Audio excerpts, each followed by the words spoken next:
Elizabeth's horse wouldn't stop neighing at the rotting entrance of the abandoned house, flooding her with a raw sense of dread she couldn't shake. She forced the door open, braced for the worst, and found something so disturbing that her breath caught in her throat. The early morning sun barely peeked over the horizon as a gentle breeze rustled the tall grass around the old ranch. Elizabeth squinted into the dawn light, the outlines of fences and barns still cloaked in the lingering shadows of the night. She had lived on this land for nearly 15 years, taking over the place after her grandparents could no longer manage the upkeep. Tucked away from the nearest town, the ranch felt remote but comforting, a sanctuary where every sunrise hinted at possibility. And yet, despite the stillness of that morning, something felt amiss. Her mare, a graceful bay named Willow, seemed restless. For the past week, Willow had been acting unusual. Each time Elizabeth let her roam in the pasture, the horse would wander toward a specific corner of the property, near the edge of a winding dirt path that led to an abandoned house Elizabeth had never visited. Willow's odd behavior had become too evident to ignore. Every time the mare approached that deserted home, she would neigh loudly, stomping her hooves as though trying to send a message. Puzzled, Elizabeth watched from afar, her brow furrowed with concern. On this particular day, Willow trotted down the path at daybreak, her calls sharper, almost urgent. Elizabeth decided enough was enough. The winding path felt lonely beneath the whispering oaks. Willow's ears perked forward, her steps hasty, as if guided by instinct. The mare let out another resonant neigh when they reached the rickety front gate of the abandoned house. Weeds choked the walkway, and a tangle of vines swallowed the porch rails. A sense of unease rippled through Elizabeth. She dismounted, tying her gelding to a fence post and letting Willow stand close by. The bay mare snorted, her tail flicking with nervous anticipation. Elizabeth steeled herself and approached the warped wooden door. With each step, she recalled the rumors swirling around this place. A reclusive man once lived there. She tried the doorknob, only to find it stuck. Summoning her strength, Elizabeth gave it a firm shove. The door groaned before swinging open into a hallway thick with musty air. Particles of dust danced in the dim light that seeped through the filthy windows. Before exploring further, Elizabeth glanced back at Willow. The mare neighed again, as though urging her forward. Inside, the house was eerily silent, except for the faint creak of floorboards under Elizabeth's boots. She took slow, deliberate steps, scanning the abandoned rooms. The furniture, what little remained, lay covered in sheets of dust. A broken mirror lined one wall, its glass fractured into jagged shards. Threads of cobwebs adorned corners like lace. Despite the unsettling atmosphere, Elizabeth's curiosity guided her deeper inside. Suddenly, she heard a faint sound coming from somewhere ahead. An odd scraping, as if something was dragging against the floor. Her heart thudded in her chest. She paused near a sagging doorway, straining her ears to pinpoint the noise. Could it be an animal trapped inside? Gathering her courage, she stepped into what might have been the living room. The stale air pressed down around her, and the curtains, moldy and tattered, clung to the walls. The scraping sound grew louder. She followed it into a small corridor. At the end of this hallway, a single door stood ajar, revealing only darkness within. As she approached, Elizabeth felt a shiver race along her spine. She nudged the door open with the toe of her boot. The smell of damp rot was overwhelming. Inside, shadows dominated, but the faint glow from the corridor revealed a figure huddled against the far wall. Elizabeth swallowed hard, taking a cautious step. At first, she couldn't make out what it was. Then, as her eyes adjusted, she realized it was a dog, emaciated, trembling, its fur matted and dull.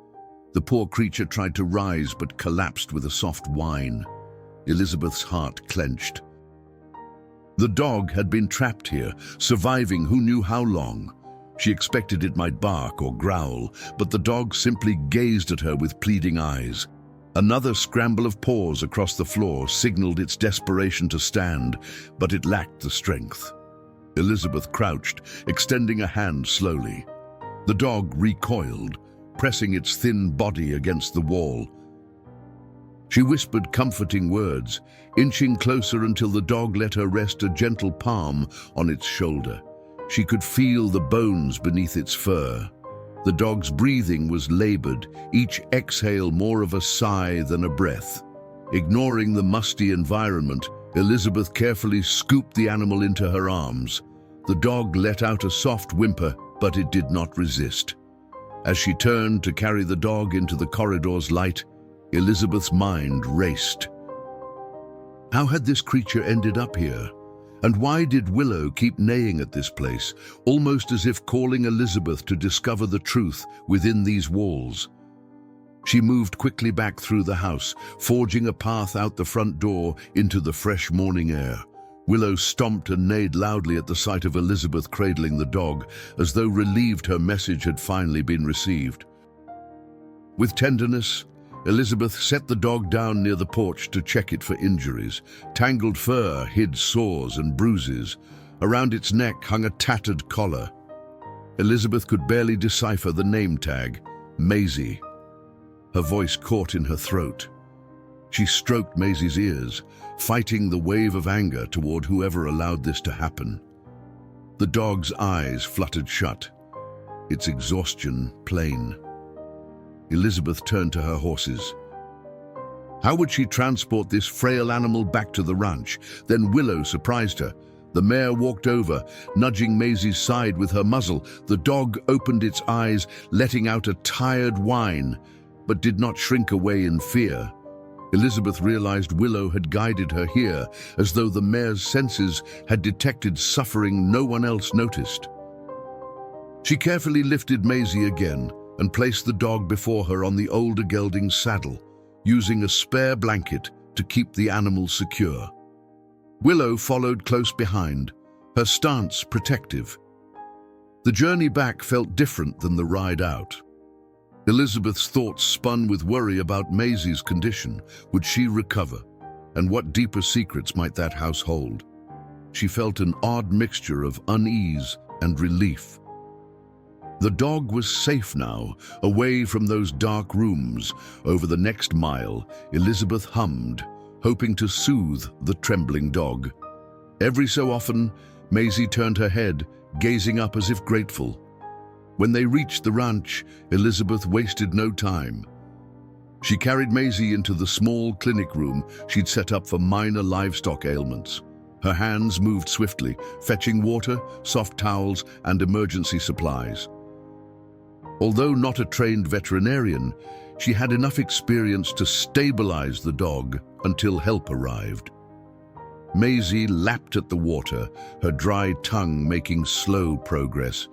But it was a good sign. Elizabeth examined the sores, covering them with ointment and removing the worst tangles of fur. It was painstaking, but Maisie never fought her. By midday, the local vet, Dr. Cho, arrived. She assessed Maisie with a calm manner, commending Elizabeth for acting so quickly. Maisie was severely malnourished, dehydrated, and stressed. A few days more without care could have spelled the end. Elizabeth felt a pang in her chest, recalling that moment in the dim corridor. If not for Willow's persistent calls, Maisie's fate might have been sealed. Relief washed over Elizabeth when Dr. Cho declared Maisie would likely survive. With proper nutrition, rest, and gentle handling, the dog could regain her strength. The collar, though battered, suggested she once had a home, but who had left her behind in that isolated place, and why? Elizabeth feared the answers, but vowed to uncover the truth. She wouldn't let Maisie's story end with more unanswered questions. Later, as Elizabeth cleaned the stable and turned Willow out to graze, she noticed how the mare lingered by the fence, ears swiveling toward the path that led back to the abandoned house. It was as if Willow sensed their mission was not yet complete. Elizabeth approached, giving the horse a tender pat. The bay's gaze flickered, reflecting calm determination. Elizabeth found herself gazing down that lonely path again, certain that the dog wasn't the only thing hidden behind the decaying walls. Part of her longed to bolt the ranch gate and forget the haunted property altogether. Yet a stronger part, fueled by the day's events, insisted she must return. Something in Willow's stance, in Maisie's frightened eyes, in that oppressive silence inside the house, told her that the discovery of the dog was just the beginning. That evening, after Dr. Cho departed, Elizabeth pulled a wooden stool beside the makeshift cot where Maisie rested. The dog had settled onto an old quilt, her eyes half open but calmer than before. Outside, crickets began their nightly chorus. Elizabeth's mind kept drifting back to that abandoned house and the uneasy hush that lingered behind its dilapidated walls. She recalled every detail: the dust motes dancing in stale sunlight, the creak of warped floorboards, and the dark corridor where she'd found Maisie.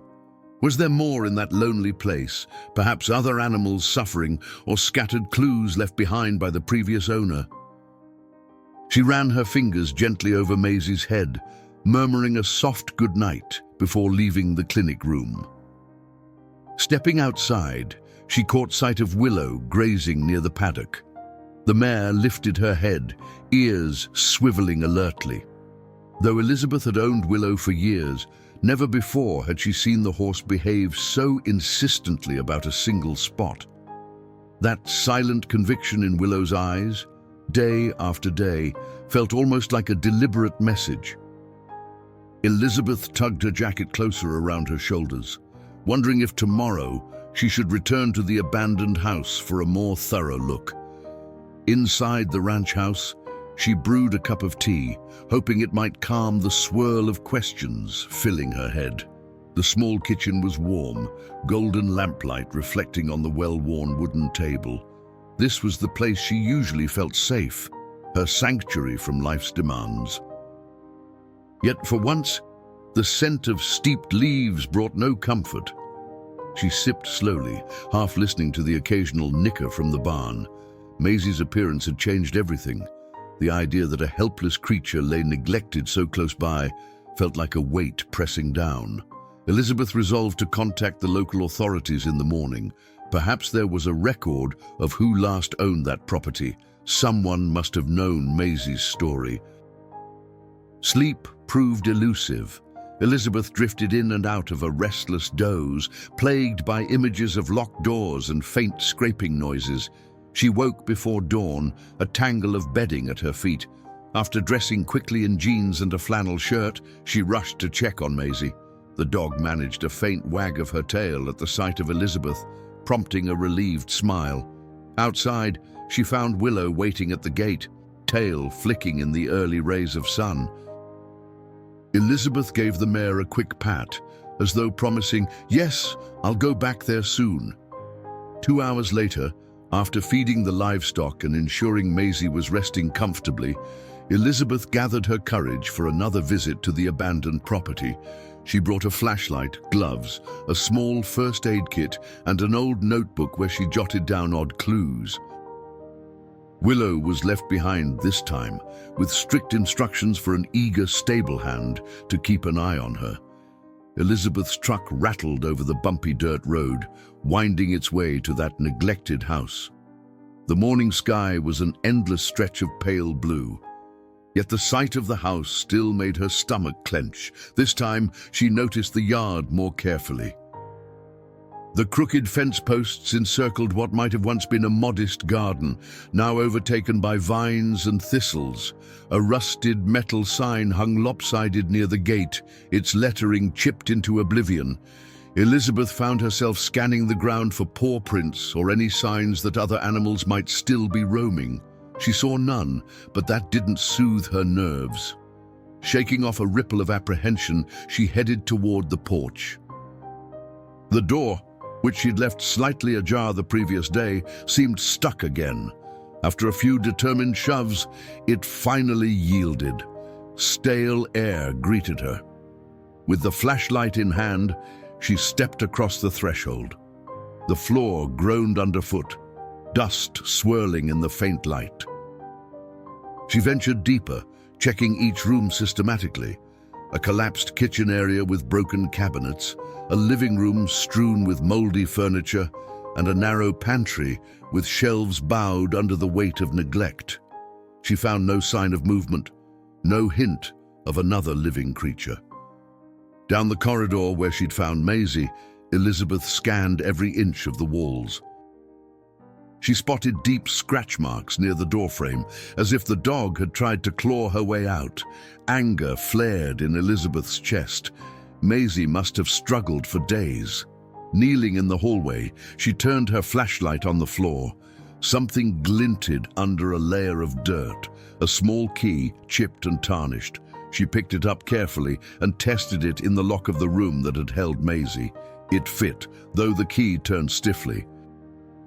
She tucked it into her pocket, feeling certain there was more to uncover here. Beyond that makeshift holding room lay another door, locked tight. Elizabeth walked over, curiosity rising. She tested the handle, but it refused to budge. As she fiddled with the knob, the old wood splintered around the latch. With a final push, it gave way, sending a clatter echoing through the corridor. A rush of stale air enveloped her. Inside, the space was cramped, part storage closet, part hidden nook. Stacks of newspapers lined the walls, and a few cardboard boxes were piled in the corner. She flipped through the newspapers, noticing they were at least a decade old. An uneasy feeling grew as she shuffled aside the top box. In it, she found a faded photograph showing a smiling young woman kneeling beside a golden retriever. The dog's name was scrawled across the bottom, Maisie, spelled in a cheerful flourish of pen. Elizabeth's pulse raced. This had to be the same dog. The collar in the picture was brand new, the fur glossy and healthy. Yet, the setting behind them was the living room of this very house. The same wallpaper pattern still peeling in places. Whoever this woman was, she must have loved Maisie once. Why had she vanished, leaving the dog to starve? Elizabeth set the photo aside, rummaging through the rest of the box. She found a few letters with no recipient name, only partial addresses. Most were bank statements, heavily overdue. Another envelope contained a veterinarian's bill referencing multiple visits. No mention of the woman's name, only Ms. L scrawled across the top. Puzzled, Elizabeth flipped it over, spotting a cryptic note. Couldn't keep up. Had to leave. Her heart sank. It looked like whoever had lived here had fallen on hard times, culminating in an abrupt departure.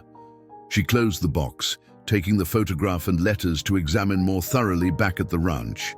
Before exiting, she studied the cluttered closet one last time. The dusty boxes and yellowed newspapers seemed like a monument to broken dreams. Outside, the sun stood higher, illuminating the neglected yard and the creeping vines, as if defying the gloom inside.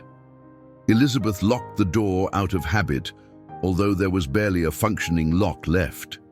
She placed the found key in her jacket pocket, determined to see if it might fit any other hidden compartment. On her drive back, she went over what she'd learned. Maisie once belonged to someone who cared. The photograph radiated love, the woman's grin so genuine. She must have faced desperate circumstances, maybe mounting debts or personal struggles, yet it was hard to forgive abandoning an animal in such a brutal manner. Elizabeth wondered whether Ms. L had intended to come back and simply never could. Maisie, trapped and forgotten, had been forced to endure that bleak isolation until Willow's instincts led Elizabeth there. Upon returning to the ranch, Elizabeth placed the letters and photograph on the kitchen table. Maisie was asleep in the clinic room, still weak but stable. Dr. Cho had called earlier, confirming she'd check in again soon. Elizabeth sat down with a sigh. Examining each scrap of paper, she found references to a local property management company. Maybe they'd know more. She made a quick phone call, her pulse drumming in her ears. The woman who answered was polite but guarded, claiming they had no recent records about a Miss L or that address. Frustration weighed Elizabeth down. She refused to give up, but she also wanted to focus on helping Maisie heal and uncovering if there were more animals needing rescue. That afternoon, Elizabeth noticed Willow was unusually calm. Though the mare often stared at the path leading to the abandoned house, her restless pacing had slowed. Elizabeth wondered if Willow's intuition sensed that the immediate crisis was over, at least for Maisie. Curiosity still pricked at the corners of Elizabeth's mind, though she felt driven to piece together the dog's story. Why had the caretaker or owner vanished so abruptly? Night fell with a hush, the moon bright and full. Elizabeth finished her chores, pausing to look in on Maisie one last time. The dog had drunk a full bowl of water and eaten a small amount of soft food. Encouraged, Elizabeth dimmed the clinic lamp, letting Maisie rest in peace. She passed Willow's stall on her way out of the barn. The mare greeted her softly, and Elizabeth found herself smiling for the first time since that eerie morning discovery. When she finally lay down, her body ached from the day's labor, but her mind pulsed with possibilities. The photograph haunted her thoughts. She envisioned that woman's face, the bright eyes and wide smile, and Maisie's wagging tail. It all stood in harsh contrast to the grim reality Elizabeth had witnessed in that decaying house. She wondered what hardships could force someone to flee, leaving behind a beloved companion. She vowed to do right by Maisie, no matter how complicated things became. The next day, Elizabeth spread word around town, posting a notice at the feed store and the local post office. She pinned the photograph near the phone number for her ranch, in case anyone recognized the woman or Maisie. While the chances of a response felt slim, it seemed the best hope of getting real answers. Meanwhile, more immediate tasks required attention. Maisie's continued care, the daily demands of the ranch, and Willow's watchful eye ever drawn to that lonely path. Life fell into a new rhythm. Morning feedings, midday nurse sessions for Maisie, and careful observation of Willow's behavior, yet something in Elizabeth's heart whispered that this chapter wasn't over. Each time she swept the barn or restocked the clinic's bandages, her mind flickered to the secrets left behind in that house. She imagined a quiet hallway, with locked doors concealing more than just a single key and a photograph. A small voice within her insisted that Maisie was only one piece of a larger mystery. And so she kept searching, studying the letters again, calling different offices around the county. Bit by bit, she hoped to stitch together a truth that refused to stay hidden. Over the next few days, Elizabeth found herself splitting her energy between the daily tasks of ranch life and her deepening curiosity about Maisie's predicament. Morning chores came first, and while she brushed Willow's coat or replenished feed buckets, she kept replaying possible scenarios of what had forced someone to abandon the dog in that rundown house. Each possibility felt incomplete, leaving her mind whirling with questions. By mid-morning, Elizabeth would head to the clinic area to check on Maisie's progress. The dog grew a bit stronger each day, managing to stand and lap at water without assistance. On the third day since rescuing her, Maisie even ventured a few steps around the small room. Elizabeth watched, heart brimming with relief, as the once terrified dog hobbled softly across the floor, sniffing at the corners. Dr. Cho stopped by that afternoon, performing a thorough examination and noting the improvements in Maisie's muscle tone and alertness. "She's responding well to care," Dr. Cho said with a gentle nod. though we'll need to be mindful of her emotional scars too. Dogs can carry fear long after they've recovered physically. Elizabeth understood that concept all too well. She had rescued strays before, but never one in such dire condition. She made a silent promise to keep Maisie safe, hoping each new experience on the ranch would gradually erase the dog's harrowing memories. Meanwhile, word traveled through town about Elizabeth's discovery. At the feed store, a few neighbors asked if she'd learned anything more about the deserted house or its owner. Some remembered a young woman who had lived there briefly, though no one seemed certain of her name. Rumors abounded. A financial crisis, a possible inheritance gone sour, or a family feud. But no single account provided clear answers. Elizabeth tried to collect any stray hints, scribbling them down in her notebook. Yet, for all the whispered speculation, nobody had stepped forward with definitive information. The photograph featuring that beaming young woman beside Maisie remained a mystery, even though Elizabeth had pinned a copy on the bulletin board at the post office. She'd also posted a few queries on local community forums, but replies were scarce. One older gentleman claimed he'd seen the woman drive out of town in a rusted sedan about a year ago, but he couldn't remember precisely when. Another person mentioned an online rumor of foreclosure. Although none of these leads felt promising, Elizabeth refused to lose hope. As the days wore on, Willow's unusual behavior subsided. The mare stopped pacing near the fence line and no longer fixated on the path as intently. Elizabeth wondered if Willow sensed Maisie's steady recovery, as though the horse's mission was nearly complete. Every time Elizabeth passed the paddock, Willow offered a mild whinny, a far cry from the urgent neighing that once echoed across the ranch. Late one evening, Elizabeth sat at her kitchen table, poring over the documents she'd retrieved from the abandoned house. She'd arranged them in chronological order: the veterinarian bills, bank notices, and scraps of personal notes. The earliest item was dated almost 3 years prior, the latest just over a year ago. One letter mentioned the possibility of relocating to another state. Another ominously hinted at no choice but to leave. Cross-referencing addresses led her nowhere. She shut her notebook with a sigh, frustration tightening across her shoulders. That night, she dreamed of the corridor in that old house again. In the dream, the locked door she'd broken open earlier led to a series of endless rooms, each shrouded in darkness. She called out, searching for Maisie, but only echoes answered her. When she awoke, her heart pounded, and it took a few moments to realize she was safe in her own bed.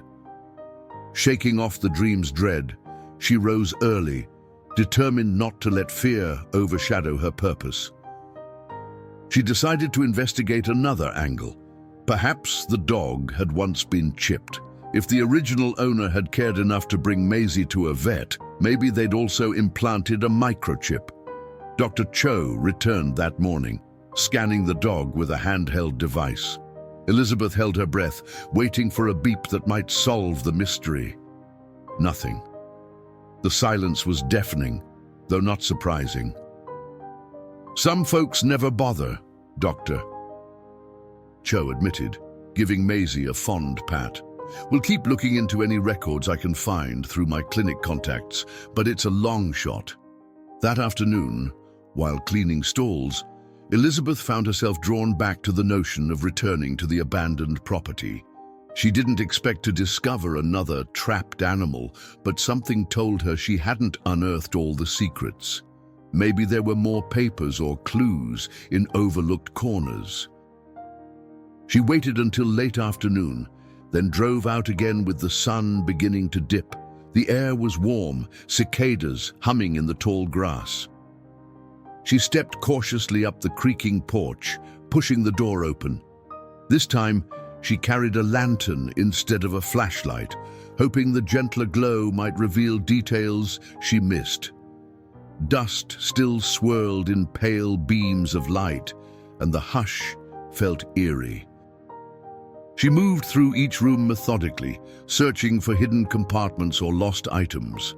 In the corner of what might have been a bedroom, she spotted a small dresser, missing most of its drawers. Pulling it aside, she nearly tripped over a loose floorboard. Curious, she knelt to inspect. The floorboard, cracked and lifted at one edge, revealed a shallow space beneath. Using her pocket knife, she pried it open. Her lantern's glow fell upon a dusty shoebox wrapped in plastic. She pulled it out gingerly, half expecting to find more old photographs. Instead, she uncovered a handful of unsent letters. Each letter was addressed to D.E. with no full name or return address. Unable to resist, Elizabeth read the first letter. D. I'm sorry everything went so wrong. My finances collapsed and the house is barely livable. The only thing keeping me going is Maisie. Please forgive me. Her throat tightened. The next letter mentioned the clinic bills piling up and the heartbreak of having no family to turn to. Elizabeth flipped through them, her chest constricting with sympathy for this unseen writer, possibly the woman in the photograph. She wondered who Dee was, perhaps a relative, a close friend, or someone more intimate. As she reached the last letter, a single page slipped free, covered in cramped handwriting. I have to leave sooner than expected. Maisie has grown anxious, sensing my stress. I hate what my life has become, but I see no way out. If I can't take her with me, I'll find someone to care for her, I promise. Elizabeth's eyes stung at the final line. Somehow, that vow had fallen through, leaving Maisie abandoned and alone. She replaced the letters in the shoebox, a surge of sorrow and understanding washing over her. This woman, Ms. L or whoever she was, had faced crushing hardship and intended to protect her beloved pet. Yet fate had intervened. The mismatch between the caretaker's genuine love and Maisie's eventual neglect made Elizabeth tremble with a mix of anger and pity. In that moment, the abandoned house no longer seemed only decrepit. It felt haunted by guilt, regret, and broken promises. Outside, the setting sun turned the sky into a blaze of orange and pink. Elizabeth left the house for the last time that day. Gripping the shoebox in one hand and the lantern in the other, she locked the door reflexively, though it hardly mattered. Her mind swirled with questions. Why had Ms. L failed to keep her promise? Could she have suffered an accident or run out of time? Or was there another person, this mysterious D, who'd played a role in Maisie's fate? Back at the ranch, Elizabeth tucked the shoebox in a safe place. While the letters brought partial insight, they also highlighted the complexity behind Maisie's abandonment. This wasn't a simple case of cruelty or malice. Desperation had bred a series of tragic decisions. She sat in the stable's feed room, letting the smell of hay and leather calm her. Willow ambled over to peer inside, her gentle nicker a reminder that not every part of life was shrouded in uncertainty. Elizabeth rose, giving the mare a soft scratch behind the ears. "You're the reason Maisie's alive," she whispered. "I won't forget that." Every so often, Elizabeth recalled Dr. Cho's words about emotional scars. The same logic applied to the human side of the story. Ms. L had clearly been scarred by her experiences as well. With a long exhale, Elizabeth decided her next move. She would keep looking for Ms. L or D or any relative who might have information. Even if no one came forward, Maisie's well-being came first. The dog deserved the chance to fully recover, and maybe if Ms. L's intentions had been genuine, there was hope for them to be reunited one day, assuming Mrs. L was still alive and searching too. Throughout the following week, Maisie improved by leaps and bounds. She began walking more steadily, even wagging her tail whenever Elizabeth brought food. The dog's eyes shone brighter, an echo of the hopeful creature in that photograph. Elizabeth decided to introduce Willow and Maisie under supervision. With cautious steps, she led the dog to the paddock's gate. Willow stood patiently, ears flicking. Maisie sniffed at the air, seemingly unafraid. The mare lowered her head, nosing gently at the dog's flank. It was a delicate moment of trust between horse and canine, a living symbol of the ranch's quiet spirit of rescue and renewal. Late in the evening, Elizabeth dialed another phone number gleaned from the shoebox letters, hoping for a clue about Mrs. L's whereabouts. An automated message answered. The line was disconnected. Disappointment weighed heavily on her. She gazed at the photograph pinned by the phone, the one showing Ms. L hugging Maisie. "I'm trying," Elizabeth whispered at the image. "I promise I won't give up just yet." Elizabeth woke the following morning to the gentle hum of the ranch stirring to life.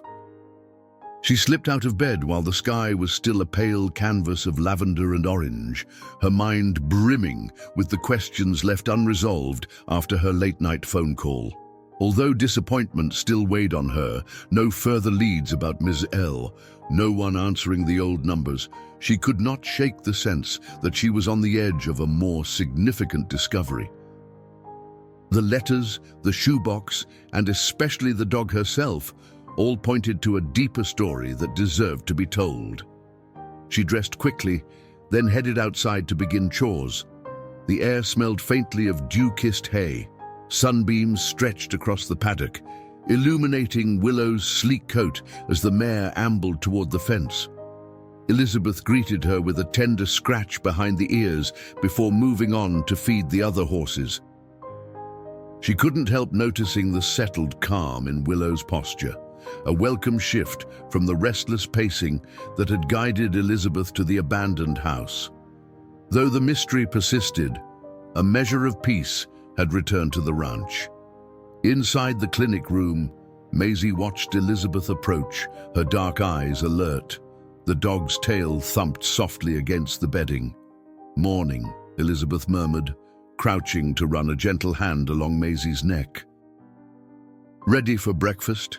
After receiving a vet-approved meal, Maisie ate with cautious enthusiasm, still learning to trust that a second chance truly existed. With each wag and each hopeful glance, Elizabeth grew more determined to honor the promise she'd made to the photograph pinned near her phone. By mid-morning, Elizabeth phoned Dr. Cho with an update on Maisie's progress. The vet listened, pleased by the dog's improved appetite and mobility. "I'd like to stop by in a few days to do a final check," Dr. Cho said, her voice bright. "But it sounds like Maisie's well on her way." After hanging up, Elizabeth sighed in relief, grateful for the support. A small part of her felt that if Ms. L really had been forced to leave, she might be relieved to know her dog was now safe. That thought fueled Elizabeth's next idea, contacting the local newspaper. She dialed the office of the County Weekly, a modest publication with enough readers around neighboring towns that someone might recognize Ms. L. A friendly receptionist answered, and Elizabeth explained how she'd rescued a dog from an abandoned property and wanted help locating the previous owner. "I have a photograph of the woman," she said. "And her dog's name was Maisie." The receptionist promised to pass the information along to a reporter who sometimes covered human interest stories. Elizabeth left her contact details, heart thudding at the prospect that someone, somewhere, might read the article and offer insight. Next, she turned her attention to the shoebox of letters. She hadn't examined them all in detail, having only skimmed enough to confirm Ms. L's plight. Sitting at her kitchen table, she spread the letters across the surface under the window's warm sunlight. The penmanship was erratic, as though the writer's stress translated into hurried scrawls. Some letters bore heartfelt apologies. D. "I'm sorry I never reached out sooner," while others read like desperate journal entries. "I can't keep living this way, but I don't know how to fix anything." It became clear that Mrs. Elle had no one else to rely on except this elusive D, though she mentioned no full name or clue about where that person lived. In one letter, Elizabeth spotted a reference to a place called Maple Glen. The text read, "If I can get enough money, I'll move to Maple Glen. Maisie would like it there, I'm sure." Elizabeth's heart quickened. Maple Glen was a neighboring county, about 50 miles away. Could Ms. L have fled there? She jotted the name in her notebook, alongside dates and any fleeting mention that might point to an address. Despite the limited specifics, it was a sliver of direction. That evening, after finishing her usual ranch tasks and ensuring Maisie was settled, Elizabeth made the drive out to Maple Glen. She planned only a scouting trip, no illusions of immediate success, just the faint hope of turning up further leads. The highway curved through gentle hills, the landscape dotted with fields and clusters of trees. Maple Glen was smaller than her hometown, its main street lined with an old-fashioned general store, a post office, and a single diner. Elizabeth parked near the post office, stepping onto the sidewalk with the photograph in her purse and determination in her stride. She approached the post office counter, where a kindly older clerk gave a curious look at the photo. "Sorry, dear," she said, handing it back. "Doesn't ring a bell." Undeterred, Elizabeth walked next door to the general store, its narrow aisles filled with everything from groceries to fishing tackle. She asked a few customers milling about if they recognized the woman in the picture or the name Ms. L. She got only blank stares and polite shrugs. Outside again, dusk approaching. She wondered where else she could ask. The diner across the street glowed with welcoming neon signs, so she ducked in. A cheerful waitress named Sandy paused at her table, eyeing the photograph that Elizabeth placed on the counter. "She looks familiar," Sandy mused, tapping her chin. "I'm not sure, but I think I saw her about a year ago. She came in once or twice, talking about needing a cheap motel." Elizabeth's stomach flipped with cautious hope. "Really? Did she say her name or mention anything about a dog?" Sandy frowned in concentration. "I just remember she seemed anxious. I felt bad for her. She said she was in town looking for work. But the name, I'm sorry, it's slipping my mind." Though the lead felt tenuous, Elizabeth thanked the waitress, leaving her phone number in case any details resurfaced.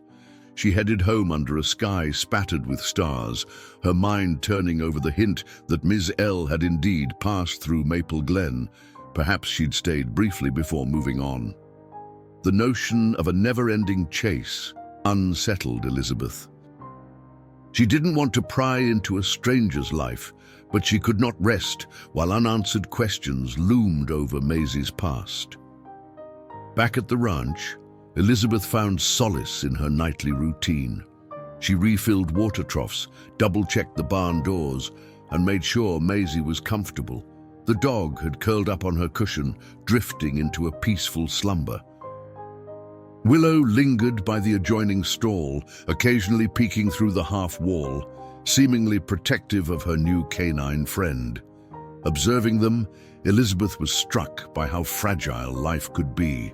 One twist of fate, one financial disaster, and a person's entire world could unravel. The following morning, a mild thunderstorm rolled in, dark clouds gathering overhead. Raindrops pattered on the stable's tin roof as Elizabeth went about her chores. She hated leaving the horses cooped up, but with the threat of lightning, caution was necessary.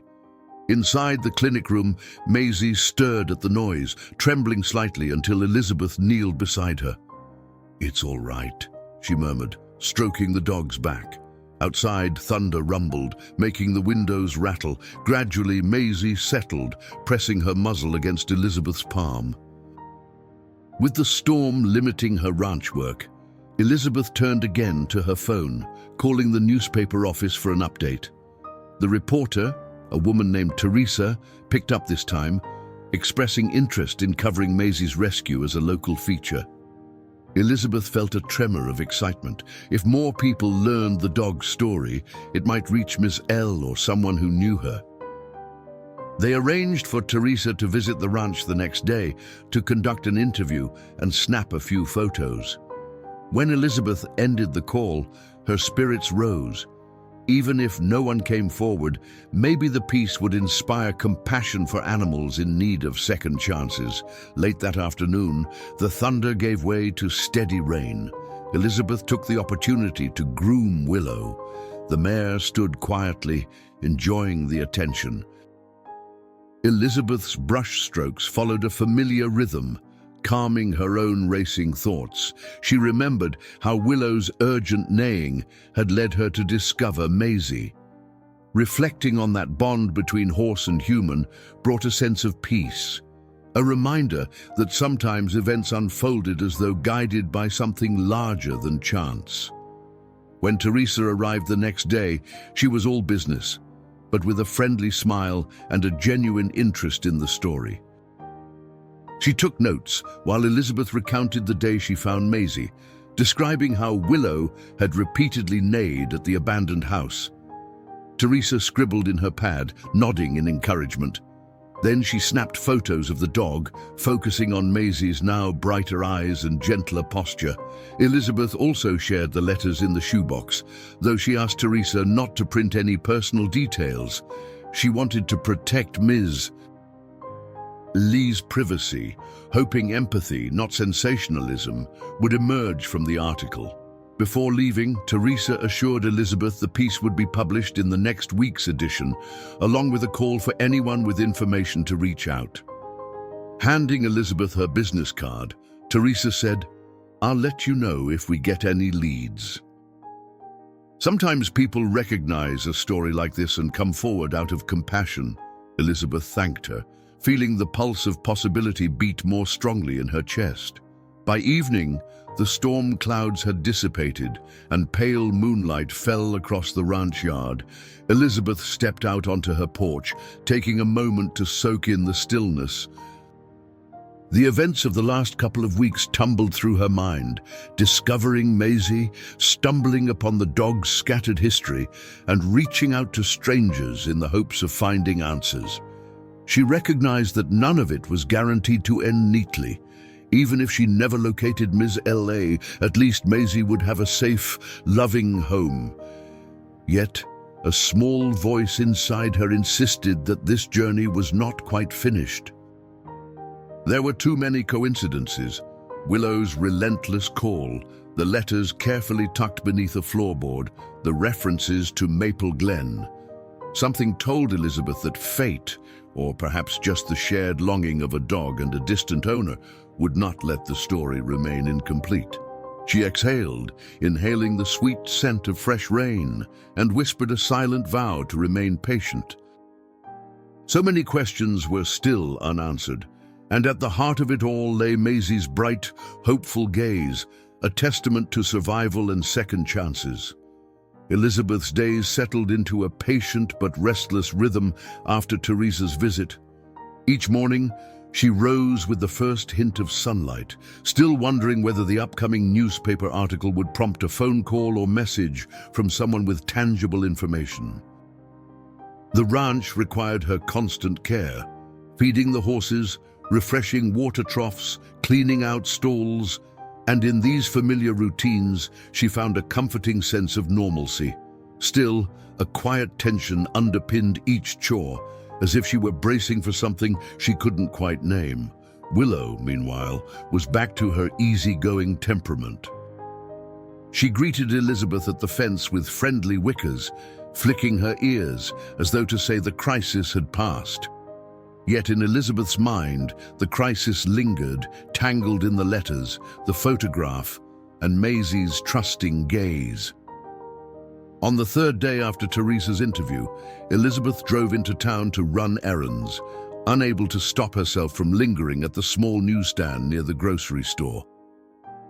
Fresh bundles of the County Weekly lay stacked beside rows of canned goods and farm equipment catalogs. She thumbed through the pages, searching for Teresa's article. It didn't take long to find the piece, a quarter-page spread titled "Rescue at the Abandoned House, One Dog's Second Chance." Beneath the bold headline appeared a picture of Maisie in Elizabeth's clinic, eyes bright despite her skeletal frame.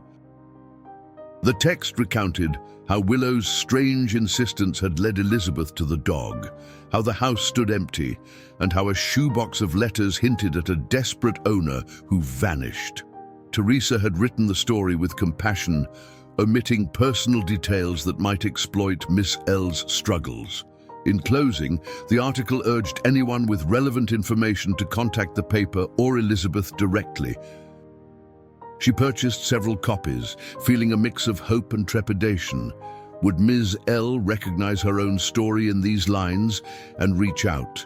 Or would the article simply fade into the background, another heartwarming anecdote quickly replaced by new headlines? As she passed the register, the cashier peered at the front page and shook his head. "Can't believe someone just left that poor creature," he murmured, and Elizabeth found herself nodding in uneasy agreement. She thanked him and headed back to her truck, the folded newspapers on the passenger seat reminding her that she'd done what she could for now. By the time she returned to the ranch, early afternoon light spilled across the fields. She hurried inside to check on Maisie, half hoping for a missed call. The phone's voicemail light was dark. Maisie, however, offered a happy thump of her tail, hobbling toward Elizabeth in a show of greeting. The dog's coat had regained a gentle sheen after several baths and more consistent nutrition. Her eyes, once dulled by exhaustion, now sparkled with life. Elizabeth knelt to scratch behind Maisie's ears, recalling the first day they met, a frightened, motionless form huddled in a musty room. That memory still stung, but seeing Maisie's renewed spirit brought comfort. Late that afternoon, Elizabeth decided to give Maisie a bit of exercise on the ranch grounds, weather permitting. Clouds had gathered throughout the day, casting an uneasy grey over the property, but the rain held off. She carefully clipped a leash to Maisie's collar, guiding the dog outside. Step by step, Maisie explored the yard, sniffing at tufts of grass, eyeing the horses with caution. Willow observed from behind the paddock fence, nickering softly. Every so often, Elizabeth paused to let the dog rest, mindful of her lingering frailty. The slow, steady stroll felt like a symbolic reclaiming of Maisie's freedom, a gentle statement that the dog's life would no longer be confined to locked rooms and unanswered whimpers. They were halfway to the stable when Elizabeth heard her cell phone ring from the kitchen window. Heart pounding, she picked up Maisie and rushed back inside, fumbling to answer before it went to voicemail. A crackle of static preceded a woman's voice. "Hello, I'm looking for Elizabeth. My name is Karina," the caller said, each word carefully enunciated. "I read about your dog rescue in the paper and I think I have information." Elizabeth's pulse quickened as she set Maisie down gently, holding her breath. "Yes, this is Elizabeth," she replied, voice slightly trembling. "What can you tell me?" Karina hesitated, then continued, "I'm not sure if it's the same person, but the description of the house and the situation reminded me of a woman I once knew. We went to school together, lost touch, then reconnected briefly last year. She was in financial trouble, living alone with her dog, who I recall was a golden mix named Maisie. We only spoke online, but she mentioned an abandoned house left to her by a relative. Then she vanished from social media." Elizabeth felt a surge of excitement. "That sounds like it could be her. Do you remember her name?" Another pause. Karina admitted that the woman went by Lindy, short for Linda or Lindsay, but she wasn't entirely certain. "She never shared many details," Karina added, "just that she might have to leave the area fast." Elizabeth asked if Karina had any way of contacting Lindy. Unfortunately, Karina didn't. "I only have an old email address. The last time I wrote, it bounced back," she confessed. "But I have some screenshots of our messages." She mentioned Maple Glen, too. "Maybe I can email them to you." Elizabeth agreed, her gratitude evident. She rattled off her email address, her mind racing. This was the strongest lead yet, an actual name tied to the dog's identity. "Thank you so much, Karina," she said. "Any bit of information helps." As soon as the call ended, Elizabeth realized her hands were trembling. She bent down to hug Maisie, who leaned into the embrace with tentative warmth. "Lindy," Elizabeth murmured, as though testing how the name fit. It felt reassuring to have something tangible, even if it was only a first name and a possible nickname. In the hours that followed, she kept glancing at her email inbox, waiting for Karina's promised screenshots. She also allowed her mind to wander. Where was Lindy now? Had she meant to return for Maisie? Or had she made peace with never seeing the dog again, possibly believing someone else would step in? When Karina's email finally arrived that evening, Elizabeth opened it immediately. Attached were several image files showing snapshots of online chat logs. The text was fragmented, full of regrets about unpaid bills and references to D. Elizabeth spotted lines like, "D hasn't answered me in months," and "I think I'll have to sell the house, but it's basically worthless." Another message mentioned Maple Glen as a possible new start, echoing the letters Elizabeth had found in the shoebox. A few times, Lindy wrote about Maisie, "I'm not sure how to handle traveling with her," or "Maisie's all I have left." Elizabeth printed the screenshots, highlighting any specific references to addresses or phone numbers. One snippet read, "I tried to call D at his old work, but no luck. Maybe I'll show up in person if I can find the fare." Another snippet mentioned a spare key in the house, likely the same key Elizabeth had found on the hallway floor. Toward the end of the messages, Lindy's words grew resigned, a tone of final desperation. "If things don't turn around, I'll have to go alone. I hate leaving her there. But what can I do?" Tears pricked Elizabeth's eyes as she imagined Lindy agonizing over that decision. Though it didn't excuse the suffering Maisie endured, the context suggested that Lindy wasn't cruel, only trapped by circumstances she couldn't control. Perhaps Lindy intended to return within days, but life had spiraled faster than she could manage. Elizabeth set the printed pages aside, inhaling slowly to steady herself. Now she had a name: Lindy. She also had more evidence tying Lindy to Maple Glen.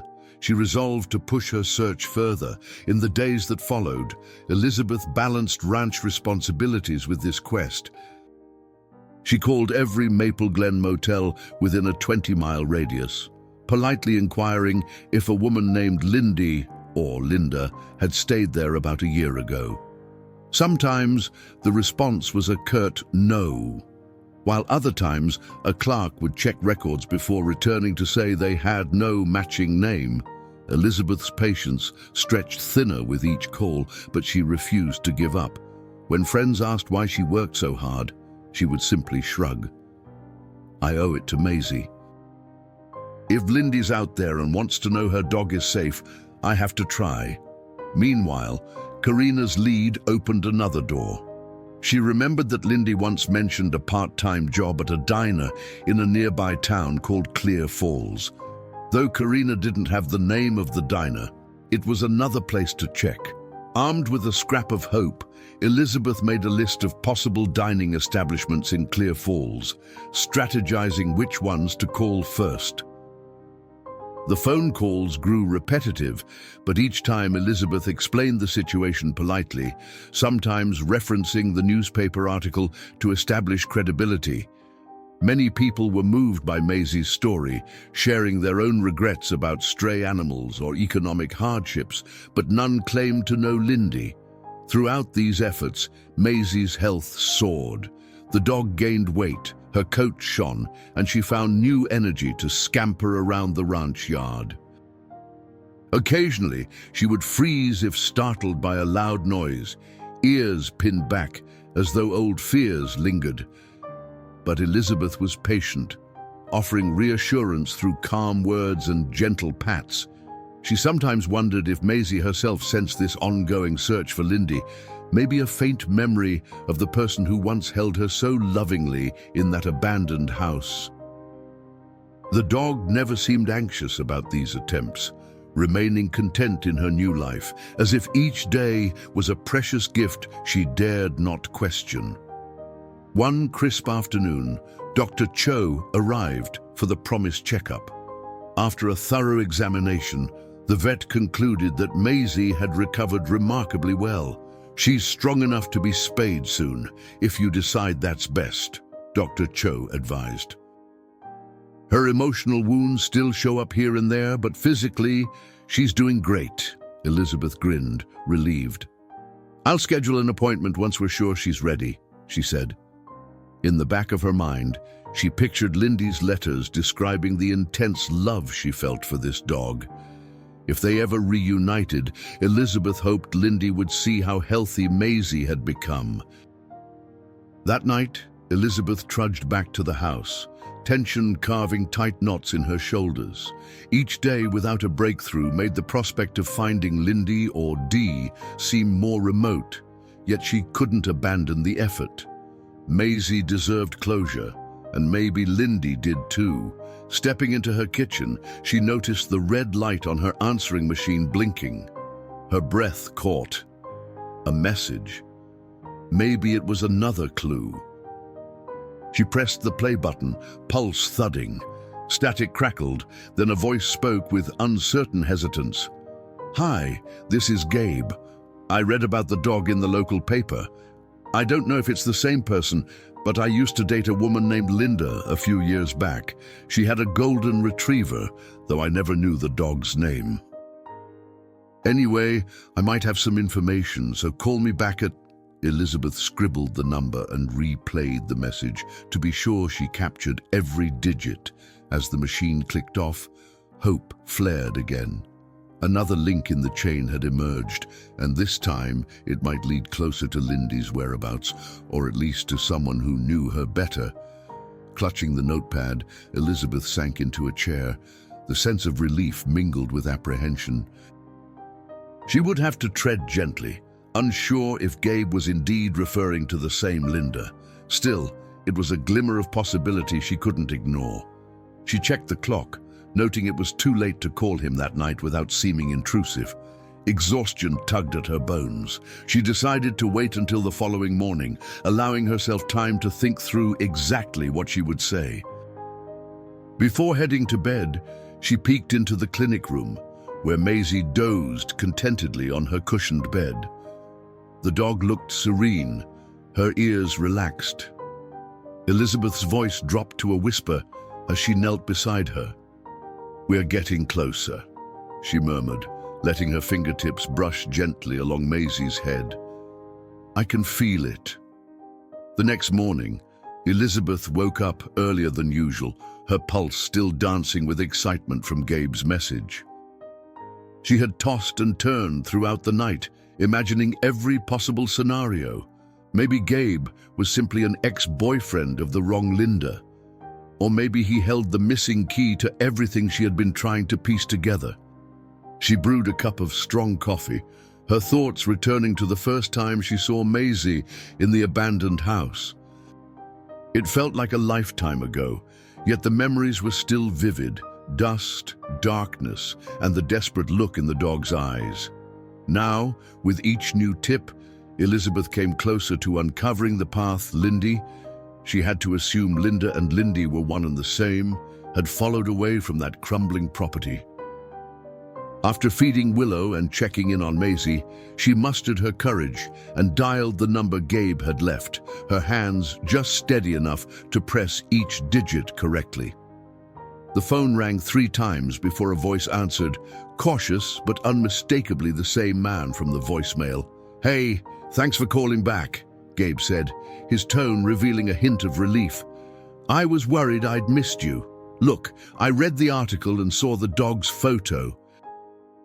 The dog I remember was a golden retriever mix, maybe younger than she looks now, but the resemblance is uncanny. Linda, or Lindy, loved that dog more than anything. She used to talk about how they were inseparable. He paused, as if recollecting old times.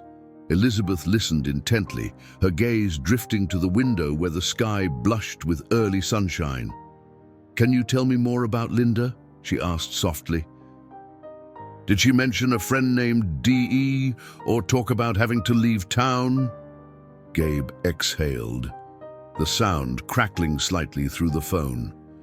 "Yeah, she did. She said she was in a big financial mess and might have to travel to find work.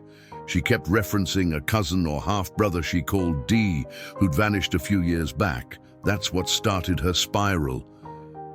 Elizabeth felt a wave of compassion wash over her. It aligned with everything she had read in Lindy's letters, the mounting bills, the elusive D, and the sense of betrayal that shadowed her decisions. "Did Linda ever talk about leaving her dog behind?" Elizabeth asked. The question tasted bitter on her tongue. "Honestly," Gabe replied, "she told me she'd do anything to avoid that. But I also knew she was desperate. Her job ended, and she had health issues she never fully explained. She'd vanish sometimes, ignoring calls and texts." Gabe hesitated, then added, "We broke up on rough terms. I'm not sure she'd want to hear from me." Elizabeth's heart clenched at the sorrow in his voice. "Even so," she said gently, "if you remember anything else, any place she mentioned or any friend who might know her current location, I'd appreciate it." Gabe promised to check his old messages, though he wasn't optimistic. Before they hung up, he quietly thanked Elizabeth for caring about Lindy's dog. After the call, Elizabeth sank onto a kitchen chair, the phone still gripped in her hand. Questions churned in her thoughts, leaving her both hopeful and uneasy. It seemed Lindy had truly been cornered by life, her plans knocked off course at every turn. Though Elizabeth couldn't ignore the anguish Maisie had suffered, she felt less judgment now, more sympathy for a woman who had run out of options.